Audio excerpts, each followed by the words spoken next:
warm welcome to you all. So my name is Samantha Simmons. I'm your host this evening. I'm a broadcaster and a journalist. I'm also, as you can see, an events host and conference moderator. Each Knowledge Guild brings together a varied group of experts and inspirational speakers from Speaker's Corner in this fabulous historic building. First of all, I'd like to introduce Adi. Please give him a warm welcome. Thank you. Thank you, Sam. Thank you. I remember going to school on that first day, feeling really nervous, really worried. I remember going into the playground and immediately seeing a group of kids in the corner playing football. So there I am in goal, jumpers for goalposts on either side, and I managed to throw myself over to one side and save what was going to be a certain goal. And I went from this fashion freak with a bad leg and a crazy accent to a sporting hero all in one moment just because of that save.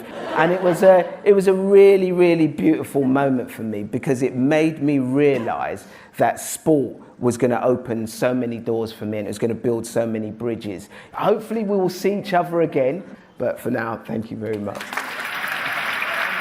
Lorraine was the first female controller of the BBC One. Please welcome Lorraine Haggerty. And in those days, news and current affairs was incredibly macho, and it was really difficult as a woman to become a producer. But again, I think part of succeeding is that you just don't see the obstacles. And I think within big organisations in particular, all too often I've seen people drift and not take charge of their own destiny and not chart their own course. And I didn't stay in news and current affairs and just progress up. I zigzagged all over the place.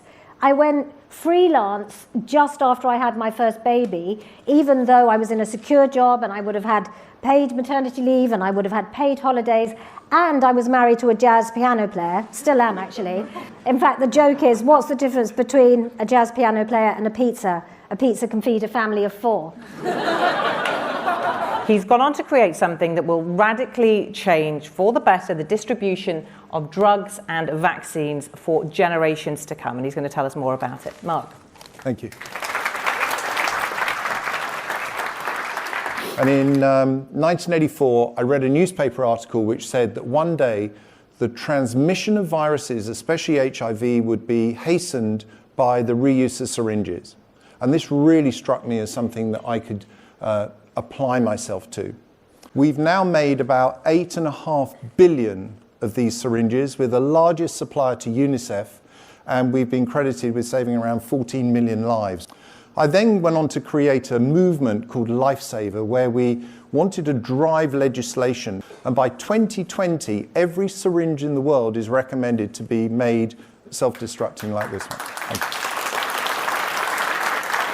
Lord Seb Coe to chair the Olympic bid, which, as we all know, was a huge success, and the legacy lives on.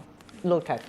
I was brought up in the People's Republic of South Yorkshire in Sheffield, and people used to say to me, why did you go into athletics? And the answer is, if you were brought up in a city estate in Sheffield in the mid-70s and your name was Sebastian, you either learnt to run or you learnt to fight.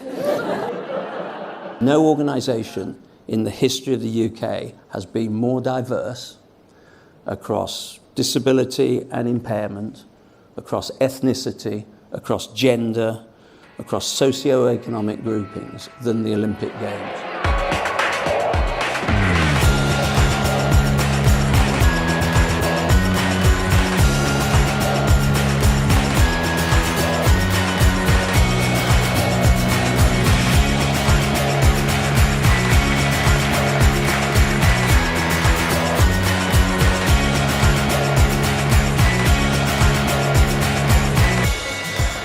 Samantha was amazing tonight.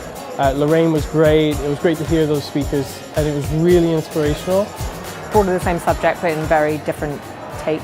It's so good to be able to hear speakers that you can really relate to. So as an East Londoner, you see someone like Adi, who's been there, done that, grown up through the ranks.